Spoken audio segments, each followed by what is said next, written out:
نحمده ونصلي على رسوله الكريم اما بعد وقال النبي صلی اللہ علیہ وسلم رضا الرب في رضا الوالد او كما قال علیہ الصلاة والسلام۔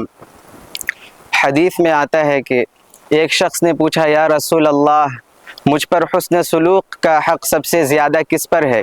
آپ صلی اللہ علیہ وسلم نے فرمایا تمہاری ماں پر۔ پھر اس نے پوچھا، پھر آپ صلی اللہ علیہ وسلم نے فرمایا تمہاری ماں پر۔ پھر اس نے پوچھا، پھر آپ صلی اللہ علیہ وسلم نے فرمایا تمہاری ماں پر۔ اور چوتھی بار آپ صلی اللہ علیہ وسلم نے فرمایا تمہارے باپ پر۔ رمضان برکتوں کا مہینہ ہے اور ہمارے گھر میں سب سے بڑی برکت ہماری والدین ہے۔ اگر ہم نماز پڑھ رہے ہیں اور روزہ رکھ رہے ہیں لیکن اپنے ماں باپ کا دل دکھاتے ہیں تو ہماری عبادت بے اثر ہے۔ رمضان میں ان کا خاص خیال رکھنا اور ان کے لیے افطار کا انتظام کرنا اور ان کی دعائیں لینا مغفرت کا سب سے بڑا ذریعہ ہے۔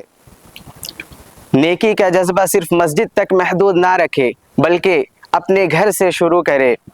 والدین کی ایک مسکراہٹ میں 1000 نفل نمازوں کا ثواب ہے۔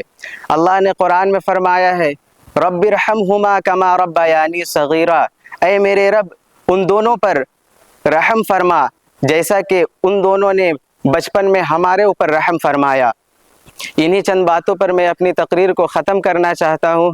اللہ تعالیٰ سے دعا ہے کہ وہ ہمیں کہنے سننے سے زیادہ عمل کرنے کی توفیق عطا فرمائے اور اپنے والدین کی خوب خدمت کرنے کی توفیق عطا فرمائے۔ آمین وآخر الدعوانا ان الحمد للہ رب العالمین۔